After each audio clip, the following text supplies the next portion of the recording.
Hello everyone, स्वागत है एक बार फिर से आप सभी का फिक्स टारगेट 2.0 परिवार के एक और नई क्लास में। मिथिला यूनिवर्सिटी से जितने भी स्टूडेंट डिग्री पार्ट 2 का एग्जामिनेशंस देने वाले हैं और जिस स्टूडेंट का मेरे भाई हिस्ट्री ऑनर्स है, तो आप लोग आज की इस पूरी क्लास को ध्यान से देखना, क्योंकि हिस्ट्री ऑनर्स पेपर नंबर 4 के लिए मैं आपको आज एक महत्वपूर्ण सेशन कराने वाला हूं। और इस सेशन में देखिए, आज मॉडल प्रैक्टिस सेट 3 कंप्लीट करेंगे। इससे पहले हमने आपको 2 क्लासेस जो है पेपर नंबर 4 के लिए प्रोवाइड कर दिया है। अगर आपने क्लासेस नहीं देखा है तो मैंने डिस्क्रिप्शन में लिंक दे दिया है। ये क्लास जैसे ही खत्म होगी आप उस क्लास को भी जरूर देख लीजिएगा, सारे क्वेश्चंस को अच्छे से प्रिपेयर कर लीजिएगा। देखिए, अब हिस्ट्री की जो एग्जामिनेशंस है उसमें थोड़ा सा बदलाव करके क्वेश्चंस के तौर तरीकों को बदलकर पूछा जाने लगा, इसलिए आपको बेहतरीन तरीके की क्लास पढ़ना बेहद जरूरी है।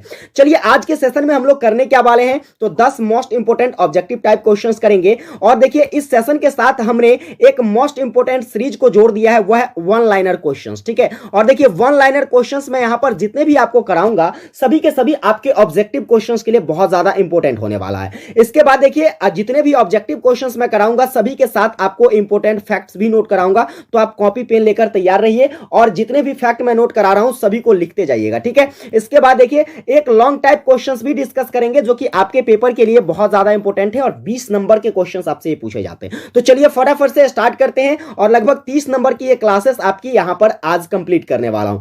तो यहां पर देखिए, सबसे पहले बात करते हैं क्वेश्चंस की, तो ऑब्जेक्टिव क्वेश्चंस है। ठीक है, सबसे पहला क्वेश्चंस ऑब्जेक्टिव है जो कि आपसे 10 क्वेश्चंस पूछा जाता है क्वेश्चन नंबर 1 में।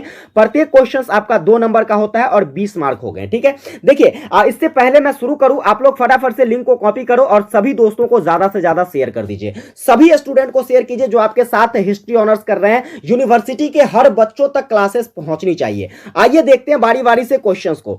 सबसे पहला क्वेश्चन है मेरे भाई क्या, तो देखिए सबसे पहला क्वेश्चन आपका कहता है द्वितीय अफीम युद्ध कब समाप्त हुआ था। बेहद इंपॉर्टेंट क्वेश्चन है। मैंने पिछली क्लासेस में आपको बताया था, ये सारे क्वेश्चंस पर बेहतरीन तरीके से डिस्कशन किया था कि द्वितीय अफीम युद्ध जो है इसकी शुरुआत सबसे पहले कब होती है, तो आपको पता है 1856 ईस्वी में इसकी शुरुआत होती है। लेकिन यदि बात करें, देखिए क्वेश्चंस कहता है ये समाप्त कब होता है, तो देखिए ये समाप्त कब होता है 1860 ईस्वी में। कितने ईस्वी में? द्वितीय अफीम युद्ध 1860 ईस्वी में समाप्त होता है। अब समाप्ति की बात है तो कुछ और क्वेश्चंस यहां से बन जाता है। चलिए, मैंने आपको पिछली क्लासेस में बताया था कि ऐसी कौन सी संधि है जिस संधि के बाद यह द्वितीय अफीम युद्ध जो है समाप्त हो जाता है, आपको कमेंट करके बताना है। इसके बाद एक और क्वेश्चंस आपको मैंने पिछले क्लासेस में करवाया था, यह भी आपको कमेंट करके बताना है कि देखिए यहां पर द्वितीय अफीम युद्ध जो है इसको किस और नाम से, यानी कि इसका दूसरा नाम क्या है। ठीक है, इस युद्ध का दूसरा नाम क्या है, इसको किसी और नाम से भी जाना जाता है।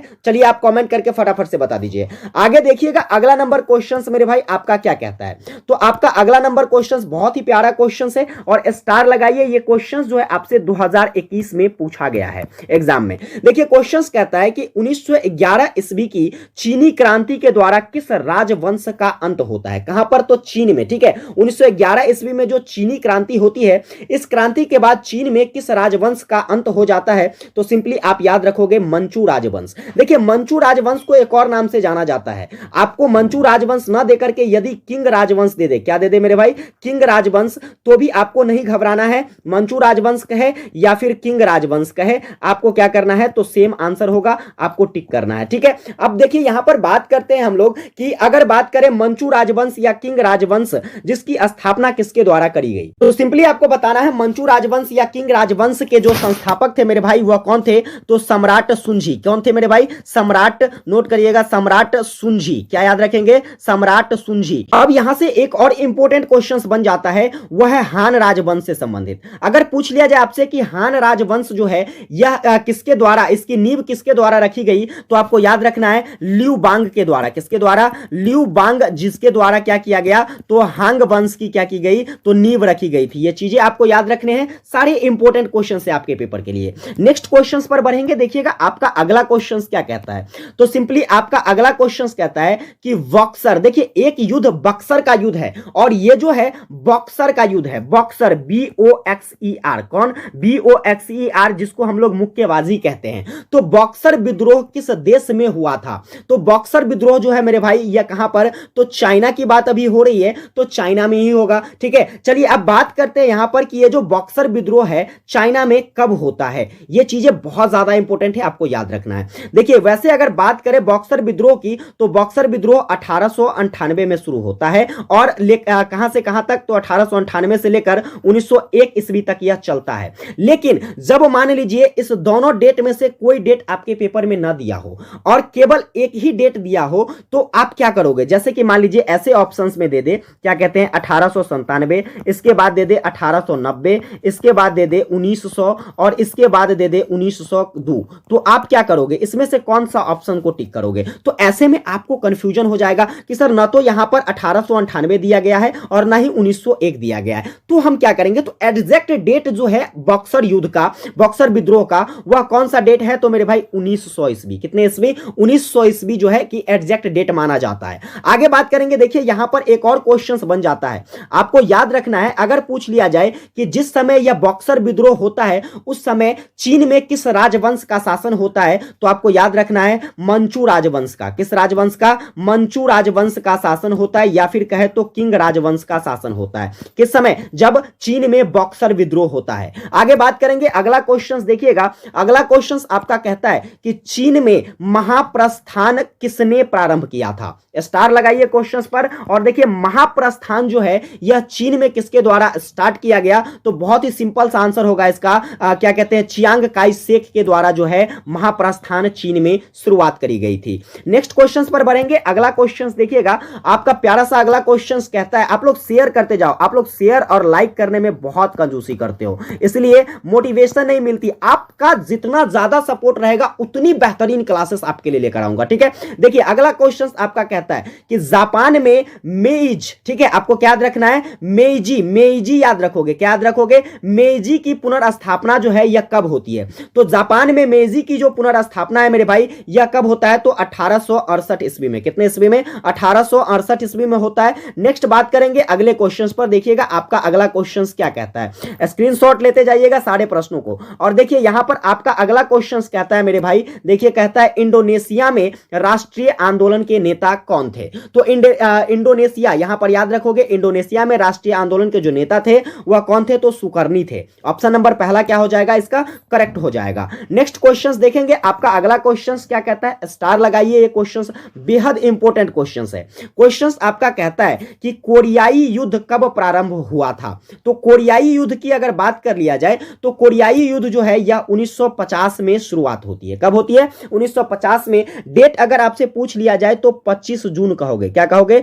25 जून 1950 ईस्वी को कोरियाई युद्ध आरंभ होता है और यह कब से कब तक चलता है? तो पहला तो डेट आपको पता हो गया, 1950 में शुरू होता है, लेकिन 27 जुलाई, कब? 27 जुलाई 1953 तक। कब तक? 1953 तक कोरियाई युद्ध चलती है, यानी कि लगभग यह युद्ध कितने सालों तक? तो 3 सालों तक लड़ा जाता है। कितने सालों तक? 3 सालों तक जो है यह युद्ध चलती है। और देखिए सबसे इंपॉर्टेंट बातें यहां पर आपको याद रखना है कि इस कोरियाई युद्ध में जो है कितने कोरियाई लोग मारे गए थे? तो सिंपली आपको याद रखना है 40 लाख लोग मारे गए। कितने लोग? 40 लाख कोरियाई लोग जो है कोरियाई युद्ध में मारा गया था। आगे बात करेंगे, देखिए यहां पर क्वेश्चंस बन सकता है कि इस कोरियाई युद्ध में किसकी हार होती है, किसकी पराजय होती है? तो आपको याद रखना है यूएसए, ठीक है, यानी कि संयुक्त राज्य अमेरिका की पराजय हो जाती है। आगे बढ़ेंगे, अगला क्वेश्चन देखिएगा, आपका अगला नंबर क्वेश्चन कहता है मेरे भाई कि किस संधि ने प्रथम आंग्ल बर्मा युद्ध को समाप्त किया? मैंने पिछले ही क्लासेस में आपको करवाया था, जो कि वन लाइनर क्वेश्चन था। और देखिए वन लाइनर क्वेश्चन के साथ साथ ये क्वेश्चन 2021 में पूछा गया और सीधा सीधा आपके पेपर में आ जाएगा यहां पर क्वेश्चन कि प्रथम आंग्ल बर्मा युद्ध जो है यह किस संधि के बाद समाप्त हो जाता है? तो सिंपली आपको याद रखना है कि क्या कहते हैं, यादवों की संधि के बाद जो है आपका प्रथम आंग्ल बर्मा युद्ध समाप्त हो जाता है। आगे बात करेंगे आई नंबर क्वेश्चन देखिएगा, स्टार लगाइए क्वेश्चन। ये क्वेश्चन कई बार एग्जाम में आया है, 2016 में पूछा गया है, 2019 में पूछा गया और 2020 में पूछा गया है। देखिए क्वेश्चंस कहता है मुस्तफा कमाल पाशा तुर्की के राष्ट्रपति कब बने? तो मुस्तफा कमाल पाशा जो है यह तुर्की का राष्ट्रपति कब बनता है? तो मेरे भाई यह 1923 ईस्वी में बनता है। कितने ईस्वी में? 1923 ईस्वी में। आगे बात करेंगे, देखिएगा अगला क्वेश्चंस जो कि आपका 10वां ऑब्जेक्टिव क्वेश्चन होगा, कमोडोर पेरी जापान कब पहुंचे? यह भी इंपॉर्टेंट क्वेश्चन है। कमोडोर पेरी जो है यह जापान कब पहुंचता है? तो मेरे भाई 1853 ईस्वी को। डेट क्या थी? तो 8 जुलाई। डेट क्या थी? 8 जुलाई 1853 ईस्वी को कमोडोर पेरी कहां पहुंचता है? तो जापान पहुंच जाता है। आगे बात करेंगे, देखिएगा अगला क्वेश्चन। अब आपका ये वन लाइनर क्वेश्चन है जो कि बेहद इंपॉर्टेंट सीरीज है और मोस्ट इंपॉर्टेंट सीरीज है। यहां से ऑब्जेक्टिव क्वेश्चंस पक्का आपके पेपर में छपेगा ही छपेगा। चलिए बात करते हैं सबसे पहला, देखिए 15 क्वेश्चंस मैंने आपको पिछली क्लासेस में कराया था, आज 16 से करने वाले हैं। क्वेश्चंस को बारी बारी से एक लाइन से आप नोट करते जाइएगा और सारे प्रश्नों को याद कर जाइएगा, ठीक है। देखिए क्वेश्चंस कहता है चीन में गृह युद्ध कब शुरू होता है, यहां पर मिस्टेक हो गई है, कब में शुरू होता है। देखिए चीन में गृह युद्ध जो है यह कब शुरू होता है, तो आपको याद रखना है 1928 ईस्वी में चीन में जो है गृह युद्ध शुरू होता है। आगे बात करते हैं 1925 ईस्वी में हुनान के किसान आंदोलन का नेतृत्व किसके द्वारा किया जाता है। हुनान में जो किसान आंदोलन होता है 1925 ईस्वी में, इसका नेतृत्व कौन करता है, तो आपको याद रखना है माओ त्से तुंग के द्वारा इसका नेतृत्व किया जाता है। किसके द्वारा, माओ त्से तुंग के द्वारा इसका नेतृत्व किया जाता है। आगे बात करेंगे, अगला क्वेश्चन कहता है माओ त्से तुंग का जन्म कब और कहां होता है। तो सिंपली देखिए इसका जो जन्म है माओ त्से तुंग का, यह 1893 ईस्वी में होता है। और यदि बात कर लिया जाए कहां पर होता है, तो हुनान में होता है। कहां पर,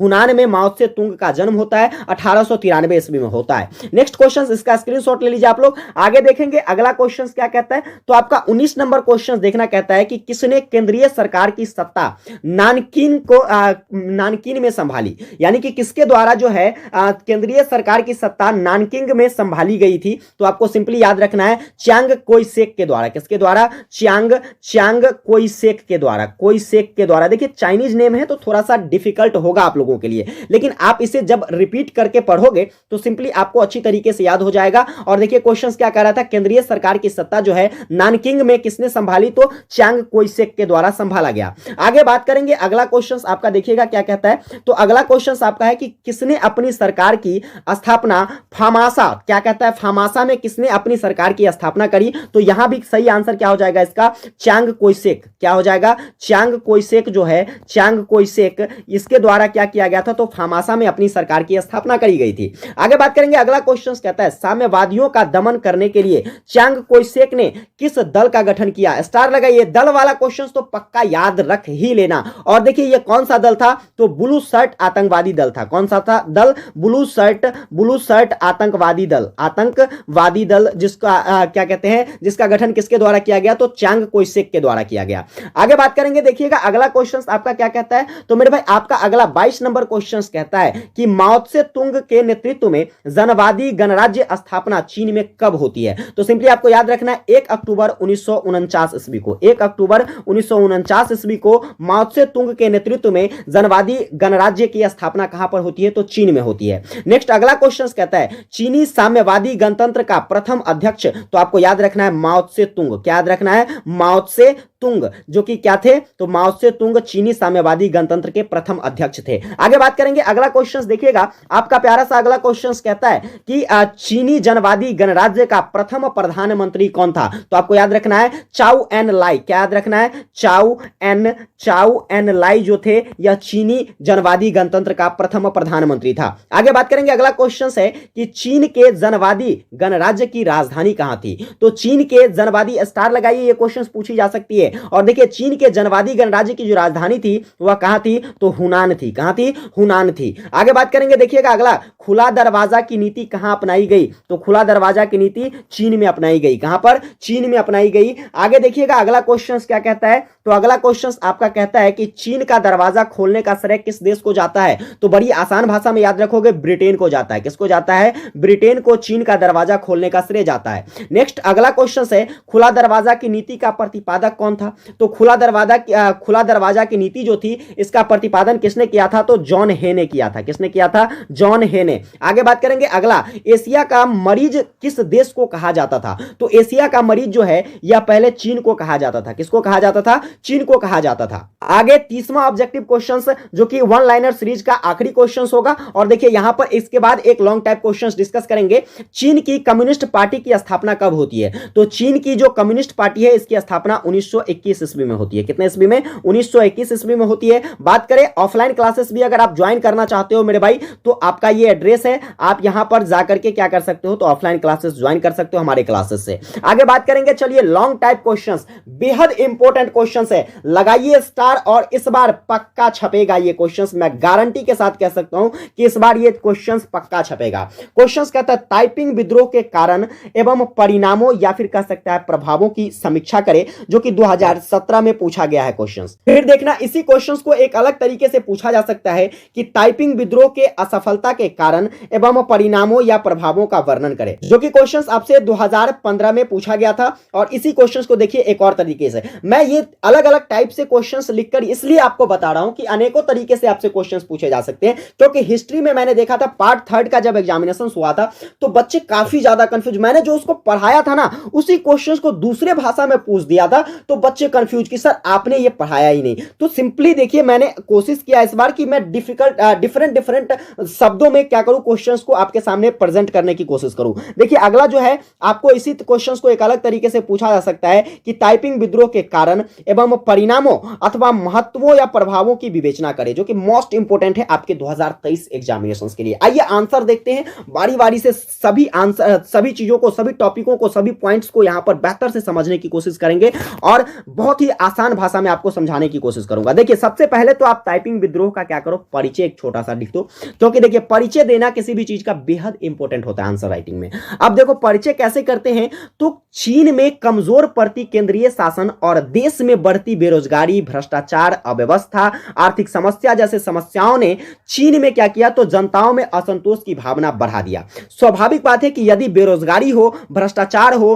अव्यवस्था जैसी कोई भी आर्थिक समस्याएं उत्पन्न हो जाए तो क्या होती है, लोगों में, जनताओं में एक असंतोष का भावना, यानी कि लोगों के अंदर एक भगदड़ सी मच जाती है।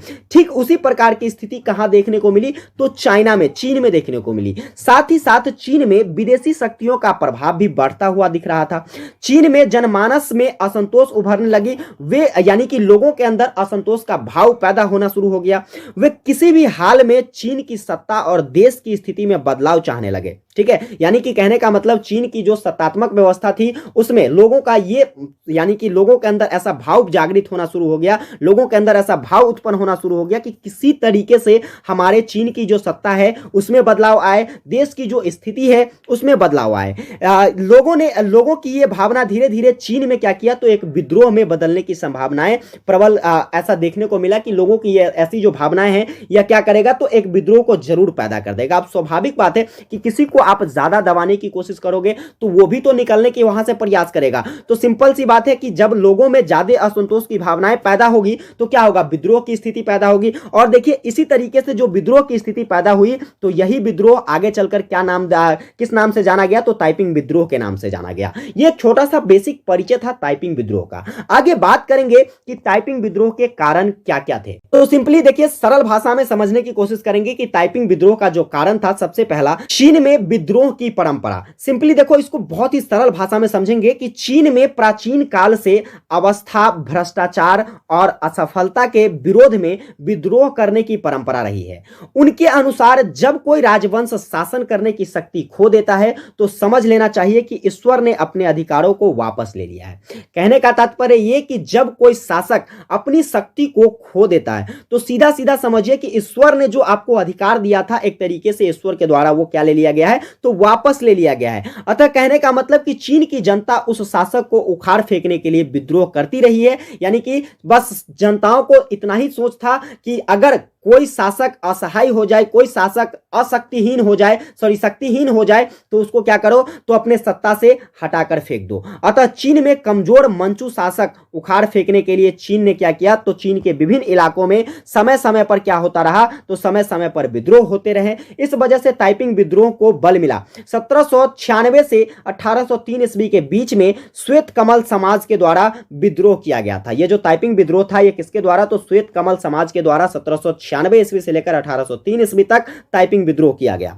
आगे देखेंगे अगला है यहां पर मंचू शासकों की दुर्बलता। जो भी मंचू राजवंश था, यानी कि क्या कहते हैं, किंग राजवंश या मंचू राजवंश जिसको कहते हैं, उस शासन की दुर्बलता के कारण भी क्या हुआ, तो टाइपिंग विद्रोह हुआ। देखिए यहां पर चीन के कुछ वर्गों के द्वारा मंचू राजवंश के शासकों के द्वारा किए जा रहे शासन का विरोध कर रहे थे। यानी कि कुछ लोग चीन के ऐसे थे, कुछ वर्गों के लोग जो कि मंचू राजवंश के शासक का क्या कर रहे थे, विरोध कर रहे थे। उनके अनुसार मंचू शासक जो थे चीन के स्वर्गीय साम्राज्य के खिलाफ था। ठीक है। इस प्रकार मिंग वंश के शासक के समर्थन में भी मंचू शासक को उखाड़ फेंकने और मिंग वंश के शासन को पुनर्स्थापना करने की कोशिश करने लगे। यह जो ताइपिंग विद्रोह था जिसके अंतर्गत क्या हुआ, तो कोशिश ये थी, जनताओं की कोशिश ये थी कुछ विद्रोहियों की, कि क्या करूं तो मंचू वंश को उखाड़ कर फेंक दूं और किस वंश को पुनर्स्थापित करूं, तो मिंग वंश को पुनर्स्थापित करूं चाइना में।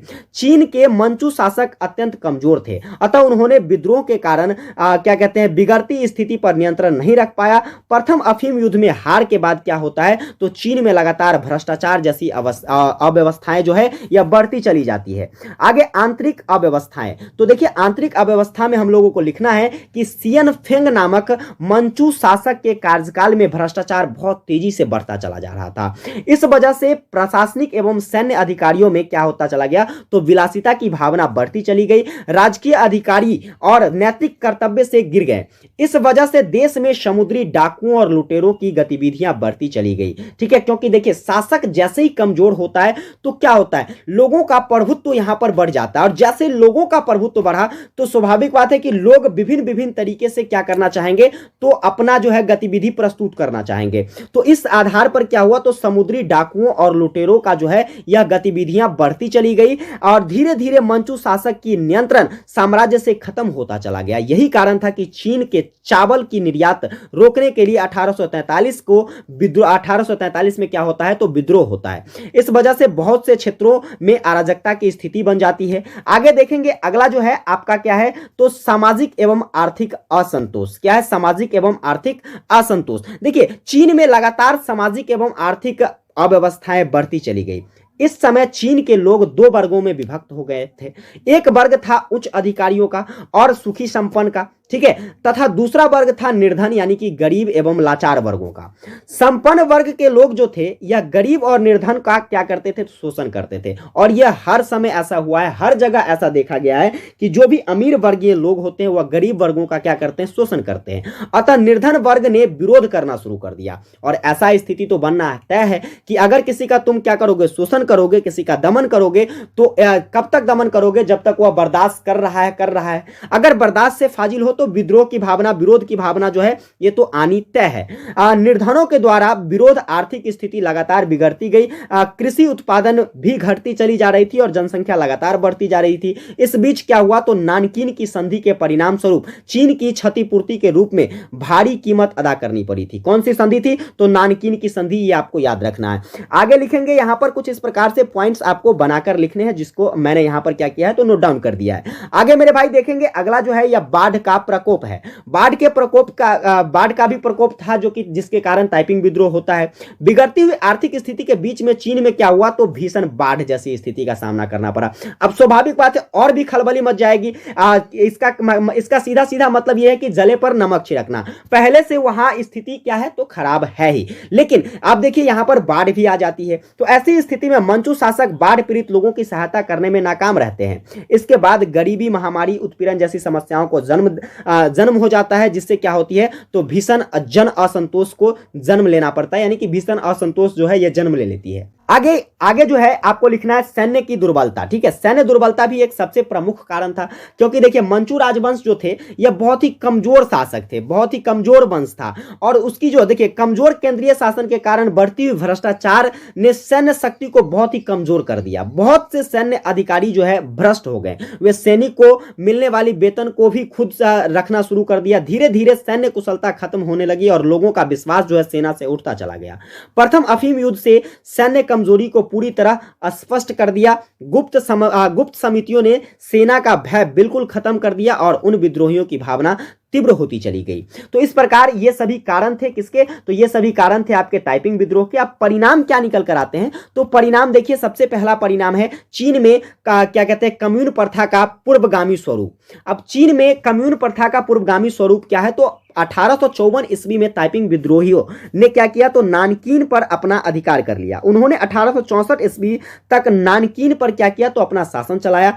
उनका शासनकाल 6 समितियों द्वारा संचालित होता था। उन्होंने परिवार परिवारों को संगठित कर प्रशासनिक इकाई बनाई। इसके बाद इन प्रशासनिक इकाइयों को क्या करते हैं, वो तो स्वायत्तता का अधिकार प्रदान करता था, ठीक है, प्राप्त था। उन्होंने क्या किया, तो भूमि का राष्ट्रीयकरण कर आवश्यकता अनुसार परिवारों में बांट दिया।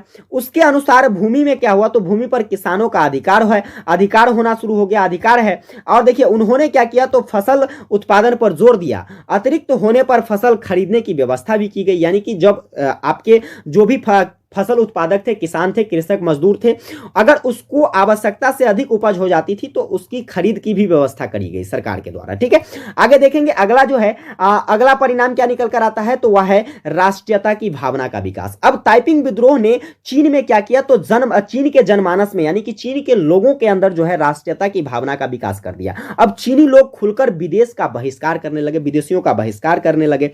अब बात करते हैं कि बात कहने लगे और सरकार की नीतियों के खिलाफ आवाज उठाना भी शुरू कर दिया, क्योंकि देखिए अगर स्वाभाविक बात है सरकार कमजोर होगी, सरकार राष्ट्र के प्रति अपना भाव जागृत नहीं करते होंगे, राष्ट्र के प्रति अपना योगदान नहीं देते होंगे, तो जो राष्ट्रप्रिय व्यक्ति होंगे वो क्या करेंगे, उसके खिलाफ तो बोलेंगे ही। अब लोगों में राष्ट्रीयता का भावना जैसे ही विकसित हुआ तो इस तरह का परिणाम देखने को मिला। आगे देखिए चीन की विदेशी प्रभुत्व को बढ़ावा। अब ताइपिंग विद्रोह को कुचलने में चीनी सरकार असमर्थ थी, अतः विदेशी शक्तियों में हस्तक्षेप किया और जिसके कारण चीन में विदेशी शक्तियों का प्रभाव बढ़ता चला गया। अगला पॉइंट लिखना है, स्त्रियों की दशा में बदलाव हुई। अब देखिए स्त्रियों की दशा में जो बदलाव होती है, ताइपिंग विद्रोह से पहले स्त्रियों के पैरों पर क्या था, तो पैरों को बांध कर रखने की प्रथा थी, यानी कि एक तरीके से स्त्रियों को कोई बेहतर अधिकार नहीं था, पूरी तरीके से बंदिश बनाकर स्त्रियों को रखा जाता था। लेकिन ताइपिंग विद्रोह ने विद्रोहियों में स्त्रियों की स्थिति को सुधार करने का प्रयास किया, उन्होंने इस प्रथा को खत्म कर दिया।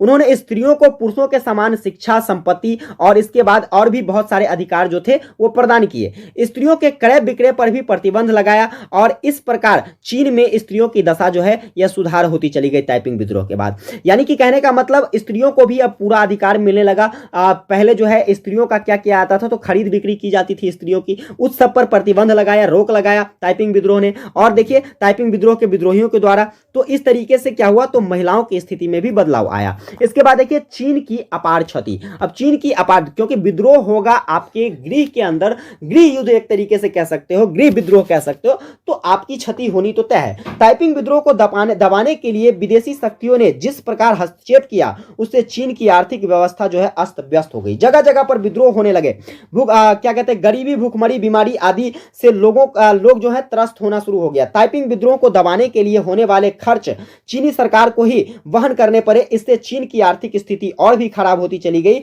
और इसके बाद देखिए इसके साथ ही मंचू शासक का पतन होना शुरू हो गया चीन से। आगे बात करेंगे, देखिए ताइपिंग विद्रोह की असफलता के क्या क्या कारण थे, तो सबसे पहला सैनिक कारण था।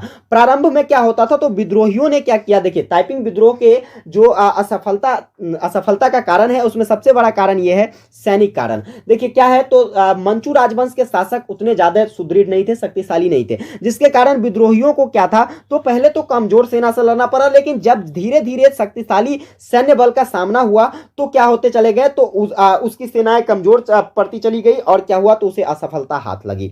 इसके बाद धार्मिक कारण भी था। देखिए धार्मिक कारण क्या था, कि चीन की जनता जो था वह ताओ और कन्फ्यूशियस के सिद्धांत पर विश्वास रखते थे, परंतु ये जो क्या कहते हैं ताइपिंग विद्रोही थे, वह ताइपिंग विद्रोही के सिद्धांत पर तो ईसाई धर्म से प्रेरित था, जिसके कारण विद्रोहियों और जनताओं के बीच में क्या होता चला गया, तो दूरी बढ़ती चली गई, ठीक है। और इसके बाद विद्रोही नेताओं का चरित्र भी हनन होता चला गया। जितने भी ताइपिंग विद्रोही के नेता थे उसका चरित्र भी हनन होता चला गया। देखिए किस प्रकार से कि ताइपिंग विद्रोह के नेता जो थे, या बहुत से नेता धीरे धीरे क्या हो गए, अपने मूल उद्देश्य से भटक गए। क्या कहते हैं, ऐशो आराम और भोग विलास में लिप्त होने लगे। उन्होंने अपने लिए बहुत सारे रखेल रख लिए थे। अब ऐसी स्थिति में क्या होता है, उनके ऐशो आराम की आदतों के कारण उनकी सैन्य क्षमता जो है यह कम होती चली गई।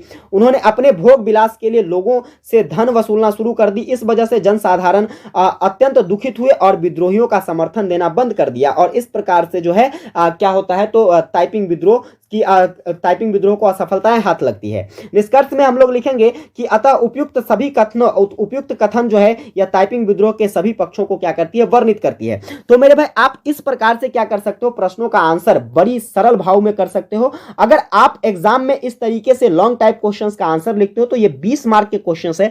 निश्चित ही आपको यहां पर 18 से 19 मार्क मिलेंगे, क्योंकि जिस तरीके से मैंने यूनिक तरीके से आंसर लिख कर दिया है, सेम बस आपको उसी प्रकार से हूबहू 2 कॉपी करके पेपर में आ जाना है। 18 से 19 मार्क तो आपके मिलने पक्के हैं और इस तरीके से अगर नंबर लाते हो तो आपको 80 से 85% मार्क निश्चित ही मिलेगा। तो उम्मीद करता हूं आपको ये क्लासेस हेल्पफुल लगी हो। अगर ये क्लासेस आपको हेल्पफुल लगी हो तो चैनल पर नए हैं मेरे भाई सब्सक्राइब कर लेना, वीडियो को अभी तक लाइक नहीं किया हो लाइक करके, और अपने सभी दोस्तों को एक बार फिर से कहूंगा कि ज्यादा से ज्यादा शेयर कर दीजिए, यूनिवर्सिटी के हर बच्चों तक पहुंचाइए। विशेष मिलेंगे आप लोगों के साथ एक नई क्लास में, तब तक के लिए जय हिंद।